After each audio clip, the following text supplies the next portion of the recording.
And she asked me, what is it that you do? And I told her I help people reduce their screen time. And she's like, and this is your business? And I'm like, yes. And she asked me, and people give you money for that? And I was like, yes. Is this that huge a problem? So she was like really surprised that something like this, people are enrolling and they are paying for these programs to build these habits. Hello everybody and welcome back to the show. Today I'm sitting down with Aditi Mandal. She spent a decade as a UX designer before realising she needed to unengineer her own screen addiction. Now, as the founder of Take Back Your Time, she's here to teach us how to use positive friction to outsmart our devices and reclaim our attention. So in this exciting episode, we talk about why you aren't actually addicted to your device, but rather to compulsive consumption, and why willpower is completely useless against expert design algorithms, why typically digital detox retreats usually fail, and how buying a simple old school alarm clock might just change your life, and much, much more. So please enjoy the show. Thank you. Hello, Aditi. Thank you for coming on the show today. It's 3 o'clock. Thank you. That's my speaking clock on my laptop.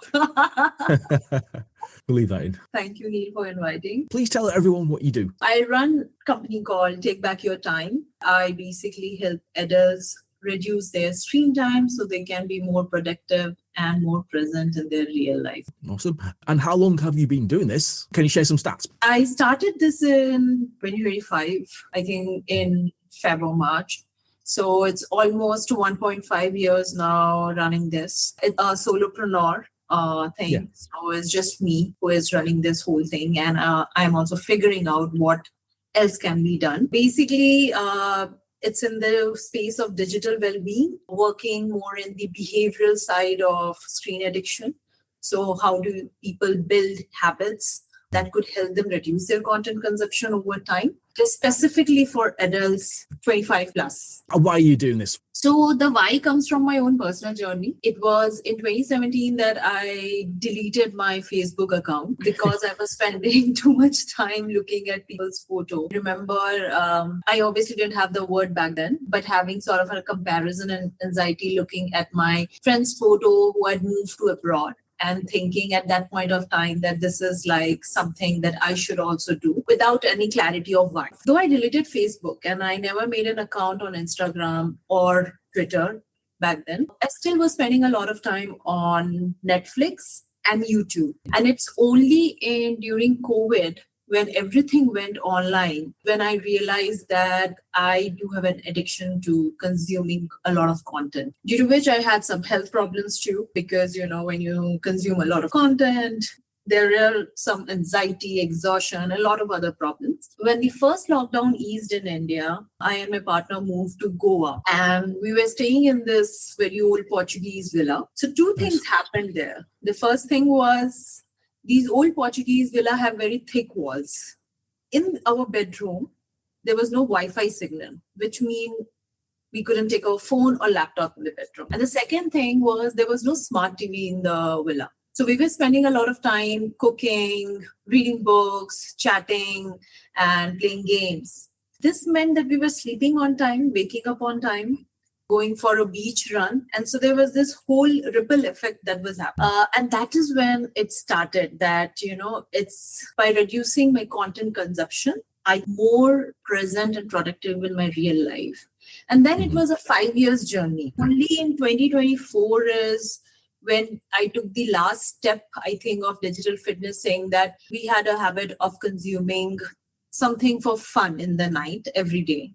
And that would mean some web series or some movies or watching shorts. And my partner said, let's do this experiment where we are not going to watch anything at all, except for one weekly movie as we used to in our olden days. I could see a considerable impact on my focus and clarity. And I think that's also the reason that in 2024, so I have a background in psychology. I used to work as a UX researcher who used to products and services. Clarity of quitting a job to create something. But still in 2024, I didn't know what I wanted to create. So I was experimenting a lot. And then in 2025, when we did that last leg of experiment and we were like, wow, This is something definitely people need now. And as I started talking to more people, tuning into it, I could see it's a huge problem, especially everywhere, but especially in India, because in India, there is no solution to it. Like very less people are working in it. In my 1.5 years, I know few people, but they are more working on towards kids. They are serving more towards kids with, programs, or there could be like tools that is here. So there is somebody called Dheeraj Chaudhary, founder of Tring Phones, and he has brought up these phones that work on Wi-Fi, and they're landline kind of phones, so there's no screen in it. Few of them who are working on the tool side, and obviously there's so many people who are working on the apps as tool side, but none of them are complete solution, because smartwatch is not a complete solution if you want to get fit. You have to work on your habits of sleep and food. And I think that the same thing is what I learned from my own personal journey. Addiction is not to a screen or an app. It's an addiction to this habit of compulsive content consumption, where every 10-15 minutes, you have this strong urge to consume some form of a content. And that could be your videos, your chats, your emails, music, podcasts. It could be anything. And that leads to a global average adult screen time, which is 6+ hours.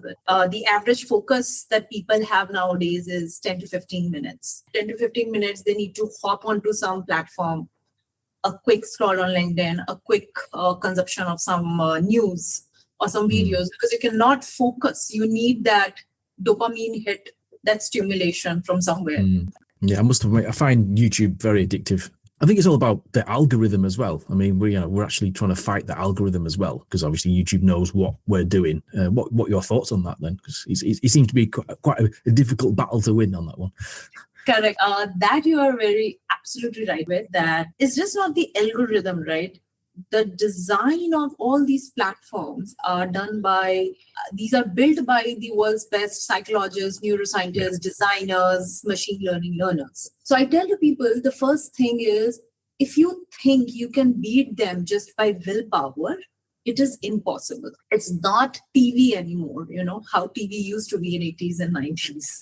It's not that. So willpower is not going to work, because each of the touch point has been exploited. And over the use of these touch point over so many years, your neural pathways has also rewired. That's why, for example, you cannot see that red dot. You see that red dot and you are like, there's going to be something. It's like the slot machine. Every time there is something for you to go. And that's why you get addicted to gambling and slot machines so easily. It's the same, same design there also. That's the reason you're opening those platforms and again. Did somebody like? Did somebody comment? Did somebody message? That's the dopamine hit that you get. And this is just one very small example. But if you go deeper into how the neural pathways have rewired, it's huge. It has to be like, what I say is, it has to be a habit approach. It's an addiction to a habit. So you have to work in the root, which is reduce your content consumption. And that can be done through building a certain system. And in those systems, you need to build a lot of frictions, positive frictions that makes it inconvenient. So for example, you were saying YouTube, right? Now you know that it's so addictive. YouTube is just going to show you feed after feed and suggestions, and you will just see it and you will click it and there you go. So some of the frictions that you can build in it is, go to settings, switch off autoplay, not let anything autoplay. The best setting change that you can do is just go to the history of YouTube, clear your history, and pause, save history. So YouTube cannot save anything that you watch. So now what happens is your feed is blank. Now, every time you want to see something, there will be two friction. You have to think and you have to write. And those two are enough for you to consume intentionally. Because I have never seen anybody coming and saying that they type, I want to watch a dog dancing. But if a dog is dancing right there in front of you, you will watch it. So these are just one example that could sort of help. But obviously, the root has to be that you overall content consumption needs to reduce, because when you look at one app, as I said, because you're not addicted to a device or an app, when people look at it from that angle, you can you will quit one app and that will get replaced by another. So Instagram by YouTube, YouTube by Reddit, Reddit by news. There's no dearth of apps that can replace or substitute. And so, yeah, you have to build a lot of frictions and system around consuming the content on these platforms. Yeah, that's good advice there. In terms of your business, then you said you're a solo entrepreneur. Is this your first business? Would you sort of break down the business model? How do you get customers? Is it online or is it word of mouth, perhaps? I think scrolling through YouTube. Yeah, it's the first time into the world of creating something, into the world of doing business. I do more. Yes, the programs are mostly online. There's one program, and then there are workshops, and then there are sessions. I also do offline workshops, face-to-face workshops. What is the business model? I don't know. I think I'm still figuring it out, one thing at a time. So when I started because there is it was difficult because I was never on these platforms. So I don't know how these platforms works, whether it's LinkedIn, whether it's Instagram, whether it's YouTube. And content creation as marketing is a very different field. I'm still learning a lot. So I started with LinkedIn, writing on LinkedIn, creating awareness. Somebody said that you should be on Instagram. And I was like, I cannot be on Instagram. I know Instagram is super addictive, though I've never been, but it would be basically like alcoholic going to an alcohol shop to sell alcohols. But then I tried Instagram and it was okay. But I don't know, I couldn't find, I thought that the kind of content that works on Instagram is not something that I want to put out. A lot of cringe, attention seeking, too fast, nothing goes into your head. So I continued writing on LinkedIn. And then somebody said that just try it once again, do it in your own way. And so and I was just being consistent. I'm a huge, consistency is something that is very important in building habits that I preach about. And I said, and the same thing I think goes in social media platforms. So I said that, okay, I'm going to do it, but I will just do like a one post in a week. I kept doing it for, I think 5-6 months. And just few weeks before, a reel went viral. That was a good push that came because then suddenly the follower count went from 135 to I think 5,000 plus. Wow.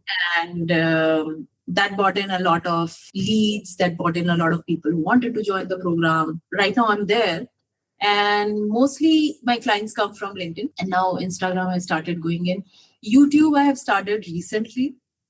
So it's still a long way to go on there. But mostly the model is to work with people who are at the second stage of change, which is so there's awareness, there is acceptance, and there's action. You could be aware about a lot of things, a lot of problem, but that doesn't mean you have an acceptance of that problem. So for example, in screen time, I'm sure everybody is aware that high screen time is not good for health. It's causing so-and-so problems because the amount of content people consume. But that doesn't necessarily mean that person thinks that it is my problem. It is generally others' problem. I don't have that problem. So the second stage is acceptance when they say, okay, high screen time causes a lot of problem and I have these problems. I am procrastinating. I'm not sleeping on time. I'm waking tired. I'm feeling so much anxious and restless throughout the day. And this is the stage where people generally enroll in a 5-week program. So, and this is a very small cohort. So it's like a cohort of 4 people at a time. That is right now the business model where I run these 2 to 3 cohorts in a month, help them build 4 foundational habits. Then I have a community, Take Back Your Time community, where somebody who is yet not ready to take action and is sort of, somewhere near acceptance, they can still join that. It's free of cost. There they get a weekly nudge, very small, basically micro habit things that they can practice. They write about the experience. It could be as simple as The most famous one that people like is creating a distance with your phone, which is you're sitting, working, keep your phone in another room. If you're in office, keep it in a bag. Don't keep it in your pocket or on desk. It's a very small thing, but it creates a huge change. These are currently the models. I have a course on Udemy. I'm kind of collaborating with, like in talks with a few more folks who are working in this field, but that's still in the. So yeah, pretty much this is it. Yeah, what was the the thoughts of your friends and family when you told them you were going to do this? I don't think my family still understands or they know that this is something. Definitely, they're not happy me leaving a corporate job, or they don't understand. But I think my in-laws sort of know what I do because they're on Instagram. But for most people, sort of think that yes, it's a huge problem and there is a need of it. But I won't say that they can still relate to it. So, for example, there's a funny incident that happened just a few days back. Somebody I met here, she's a retired professor. And she asked me, what is it that you do? And I told her I help people reduce their screen time. And she's like, and this is your business? And I'm like, yes. And she asked me, and people give you money for that?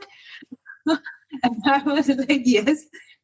Is this that huge a problem? So she was like really surprised that something like this, people are enrolling and they are paying for these programs to build these habits. So I think a lot of folks are there where they don't realize. They realize it at a surface level. Yes, it is a problem because I'm scrolling on phone, but not at a depth level, how it impacts their overall life. Give me some examples then of people you've helped then. There must be like your favorite example, perhaps, or a favorite customer who had like addicted to a screen time and you managed to help them, perhaps. I think my favorite one is of a father and a son. He joined to reduce his screen time. What he saw in the transformation he found in the program, which he said that he never realized, was his relationship with his son changed. And it happened because, so in the program, we build 4 habits, right? You sleep without content, 60 minutes. So 60 minutes before you sleep, there should be no content.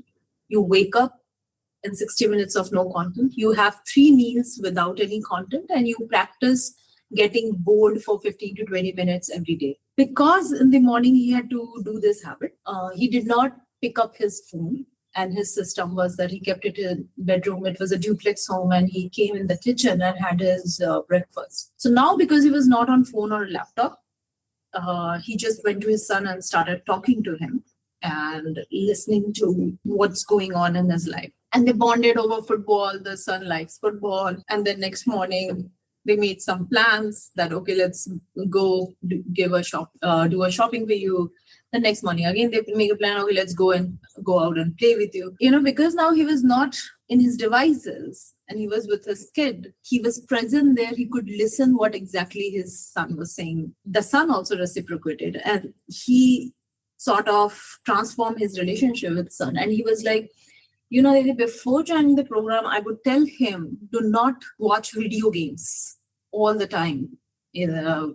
Especially on weekends when you get to go out and play. It's now I don't have to tell him that because I am also going out with him. So it automatically has gone down. So that's one thing that I remember very clearly. He said that it was take back my kids' time for me rather than my time. And this is also one of the things the adults come and they say, do you work with kids? My kid has such a high screen time. And I'm like, as an adult, first you have to reduce your screen time if you want your kids' screen time to reduce. It's not going to. They don't, because most kids do not have role models at home. They see their mother, father on phone, on laptop, and the kids are also doing the same thing. This is one of my favorite. The other one was somebody who in years have never slept without content. And it's so pretty common. I never had anyone who said that, yes, I do not sleep without content. Everybody sleeps with some sort of a content while consuming some sort of a content. It could be spiritual music, it could be podcast, it could be audiobook. Everything is a content. In the program, after 4 weeks, it was 4 weeks. And for him, it was very surprising that he sleeps without content. and he wakes up without content. That had a ripple effect because then he would go for his morning runs. And because he would go for his morning runs, he had more energy throughout the day. And because he had more energy throughout the day, automatically he was able to focus more in work. And that means less anxiety. And with the boredom practice, he was somebody who worked in marketing. So he would wash dishes at home. And in that, he got ideas, a lot of ideas that helped him create more newer marketing campaigns. It just opens up in great ways, like for everybody, because sleep is so foundational to your overall health. Just working, like you're not even trying to do anything to sleep to say that I'm trying to maintain a good quality sleep. You're just building these healthy habits.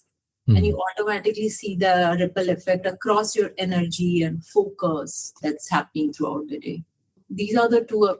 Recently, the one of the cohort that is going to end, and there is a person who has immensely changed in the way he responds to people. You know, we are in this constant communication with people all the time, the chat loops that never close. There is a constant chatter going on the head. And he had the same problem that WhatsApp had like sort of taken over. Like there are always these chats coming in and hi, hello, sort of drains you. You're in so many community and groups. Through the program, he was able to set a system. Today he messaged that, you know, before I would just wake up and would pick up the phone. Now I go without my phone for 3 to 4 hours. I'll do a jog, I'll do my meditation, I'll do my mindful breakfast, I'll do my work, and then in the afternoon I would pick. And then I see so many WhatsApp, and yet I do not feel that urge to just go and click and check and talk. And I've started being with people more. I call them more, and I'm doing more human to human experiences rather than searching them or meeting them online. Going to meet somebody from his country.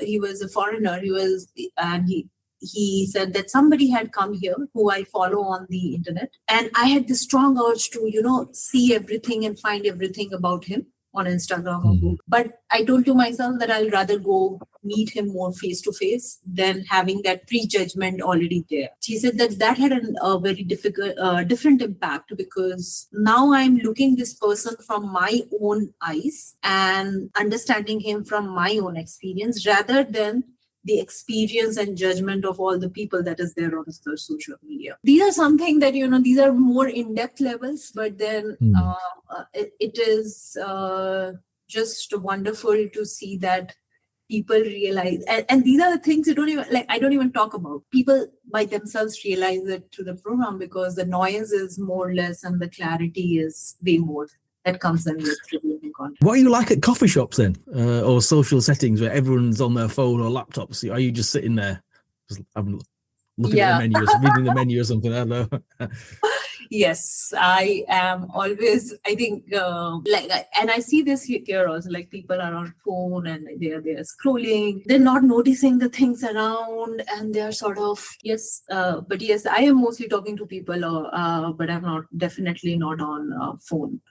In fact, it feels more freeing to keep the phone at home and just go without it. A lot of people experience that when they start doing, like there was this guy who was Gen Z, and he was in Bali for the, I don't know, 5th or 6th time. And he said, this is the first time I'm noticing things around me. I have started noticing people, the design on the table where I was eating my breakfast for so many days, and I never saw such a beautiful table, just because he was practicing this habit of mindful meals and he kept his phone in hotel.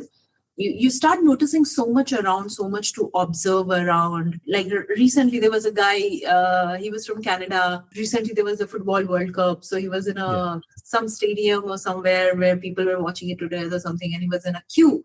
And he said, I was practicing boredom, so I was just standing in the queue and looking around, and I was surprised by, you know, the kind of, there's so much to observe because people are coming in so many different costumes, the conversations they are having, all these things are so interesting, but I would have never noticed it because I would have like, you know, I would scroll on my phone. So I think the world is more interesting outside if we care to notice around. Have a look outside. What's on your phone right now then? What's on your home screen then? Do you have like 1 or 2 apps, or do you have no apps? My phone is not here. My phone is, Okay. as usual, long distance. I generally have the functional app, which is a camera, a payment app, and Spotify. And my screen timer widget that is right in front, which tells what is my screen time. Custom made wallpaper, which says create, don't consume. I have more fun wallpapers that I keep changing around. Why did you pick up the phone right in front? And obviously some advice for our listeners as well. If someone's starting today to reduce their screen time, what's like the one thing they should do this week perhaps? I would say just build a long distance relationship with your phone. It's a super easy thing. While you're traveling, keep it in a backpack. If you are at home, wherever you're working from, keep it in another room. If you're in office, keep it in a drawer. Just that little distance is enough pause to that thought which comes in your head, let me check this. And you stretch your hand and the phone is not there. And that's it. That's enough for you not to react to that thought. That's a great, great way for you to start your digital fitness journey. And then obviously there are many, many other things that you could choose. Keep building. It's a lifelong journey because it's the fourth basic need after food, clothes, and home. It's not like you can leave and live without it. You cannot. So it's a lifelong journey to build that relationship.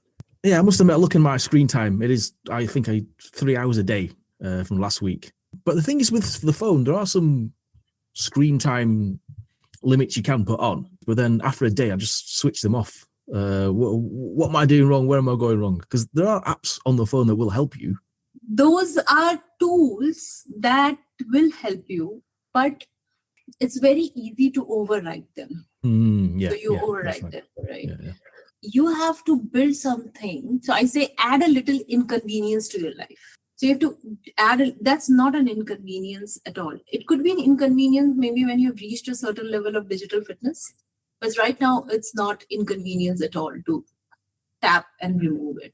So you have whatever your friction has to be more higher. I can give an example, like when people build that habit of not consuming content 60 minutes before sleeping. Some people just keep their phone outside their room and it works. For some people, that friction is not enough, that they will get up and they will get the phone. So they add a second layer of friction, which is keeping the phone in a cupboard and then locking that cupboard. Now, how many levels of friction you need is something that you would have to experiment and understand. And that's the same thing. Any apps that help you block will not work in the beginning because it requires willpower. Anything that requires a willpower discussion in head will not work. Because right now, your urges are way too strong than your willpower. So we want system that doesn't even get you started with your willpower discussion. So in that case, so that's why like something like having a time blocker or a timer to YouTube versus just switching off the watch history will work more. Because there is no queue. You can still go to YouTube. There is no queue. YouTube is not able to save your watch history. So it is not able to recommend you anything. And that's a great fiction to work on. Or removing the YouTube app totally from your phone and then consuming YouTube on a browser on a laptop is an inconvenient experience. So the more inconvenience you add to your digital habits, while being intentional, and that happens only when you're practicing enough of boredom in your whole day, which is life gives you so many pockets. Like every day you get these pockets where naturally you can do nothing, but we have filled in each of these pockets with content. And that's why you're waiting on the traffic light, you're walking, you're listening to something, you're driving, you're listening to something, you're in the toilet, you're consuming news, your coffee is boiling, your quick scroll. So that pocket, when you stuff everything with content, then it just you're just feeding those urges more and more. So while you're switching off the watch history and you're consuming to, the content every pocket, those two will never go together. You switch off your watch history, but at the same time, maybe you pick up, say that, I'll not take my phone to toilet for 15 minutes. That's it. And that two combined will have a huge rippling effect. So right now I'm running this scrollless challenge with a coaching community. And there are around 50 coaches in that. And what they are surprised, like we are doing this micro habit challenge. So every week I give them one micro habit, something like, just I give an example, the long distance relationship phone, and they practice it. And what they are realizing and experiencing it, without taking any effort, they could see there is so much of change in other aspects of their life. And that's the beauty of consciousness. Once the consciousness comes in, it has a ripple effect. So you will start with not taking the phone to the toilet and just the YouTube setting. And automatically after a week, you will see that you might become a little more conscious about your doom scrolling. Before you might not even realize that it's been 1 hour. Now maybe at 40 minutes, there is an internal timer that comes out that, hey, it's 40 minutes, take a break. So also, it's not something that you can do in 1 day or 1 week or 1 month or with a digital detox. It's a lifelong journey, just like physical fitness. One slow step consistently done will yield a lot of effect. So you have to work both on frictions, on your habits, and those together with the tools that are there in the market will help you build a digital fitness.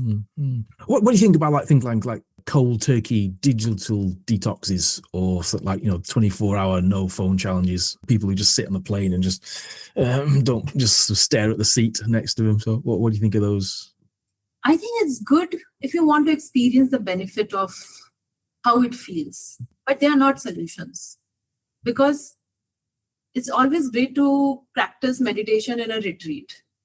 The real benefit will come when you practice meditation at your home. And that is the difficult and challenge. So digital detox is great. You go to a retreat, you go to the mountains, you're in the plane.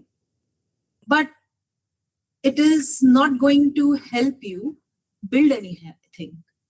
So people who do these 3 days detox, 2 days social media fast, when you're starting good, you will have, experience the benefit of, I felt more calm. I felt more peaceful. But it's not a one-time thing. You have to come back in your original context and then start working in it. And that's the whole idea of also about the scrollless program, where people say that, can we have more? Because I also live in the mountains. Why don't we do retreats? Why don't you do retreats? And, and I'm not a big supporter of it, in the sense that it is not going to help you build habits. I will take your phone away. And obviously it's easier for you now not to consume content. But then you will go back to your original life. Nobody's going to take your phone away. And that's the thing with adults, right? Nobody's questioning you. And that's why this line is very famous. Scrolling is the new smoking. It's a socially acceptable addiction. Nobody's questioning you. You can just go on and on. So yeah, detox is good, experience the benefit, but it's not a solution to this problem. You have to work at a habit level in your own originin context, the home that you live with, the people that you live with, the work that you do. And that is only how you can solve this problem. I was on your website. I think you mentioned I recommend a physical alarm clock. We're very, very old school in 2026. It's the single most powerful device, I say, for people when you're building your digital fitness journey. Because the number one thing that people carry their phone in bedroom is alarm. And get an alarm clock. It hardly costs anything. And then people will have, but I cannot wake up with one alarm. I need 3 alarms. Get 3 alarm clocks. Get 3 alarm clocks, 3 different times, put it at you will be so thankful for it. Because then there is no reason to take your phone in the bedroom in the night. And bedroom should be strictly, another small practice, it should be strictly a no phone zone. Because what is bedroom? It's a place where you chill. It has a very comfy bed. It has a very comfy pillow. The lights are dim. conducive environment for you to scroll. You do not want that. And hence, it's not a bedroom should become no phone zone. Second, your sleep gets hampered. Like most people who are come in, they do not sleep on time because they're scrolling. You even if you sleep on time, your mind is not rested because you have not activated your resting nervous system. You have given it so much stimulation, your mind thinks it still needs to be active. Third, if you pass your circadian sleep timing, whatever that time it is for you, it's way more difficult to sleep. Alarm clock solves all of this. You have an alarm clock, have 3, have 4. There is no reason why your phone should be in your bedroom. And that's why there's the single most beautiful device that's out there that should be in bedrooms. Awesome stuff. Leah, last few questions then. Is anyone you'd like to thank on your journey so far? Yes, I think I have learned a lot from Anna Lemke. Her book, Dopamine Nation, is a fantastic read. She was so way ahead of her time. I think the book came out in 2014-15. In that book, she explains how addiction works. It's a habit addiction. So you get to understand how addiction works, how dopamine works. Vipassana, the principles of Vipassana, I feel can use a lot in this digital fitness journey because Vipassana, the core of Vipassana meditation principle is craving versus aversion. Cravings are the urges, which is pleasure, and aversion is pain. So pleasure versus pain, how the whole mind works on that game. And third, definitely Jonathan Hyde, who is a big person when it comes to raising the awareness regarding this, especially for kids and teenage and people who have grown up in the internet era. These three folks have learned a lot. What advice would you give to our fellow sort of solo entrepreneurs, people who are sort of bootstrapping their own business? I actually get a lot of DMs regarding this. And they ask me, how did you choose your niche? Or how did you build your personal branding? Things like that. So I would like to tell that anybody who is starting, you need to have a very strong why. Why are you starting? If you do not have a strong why, you won't be able to sustain it because it requires a lot of grit, the journey of solopreneurship. It requires a lot of compromises. It requires a lot of belief in yourself and things you're doing. And unless you have a strong why, you cannot sustain that. Second, give it time and have patience. Because in today's world, people are wired to one tap everything. Instant results, instant Maggie, instant coffee, everything is just instant. It doesn't work like that. Do not chase virality because it's not necessary that it will get you the kind of people or the energy that you want to work with.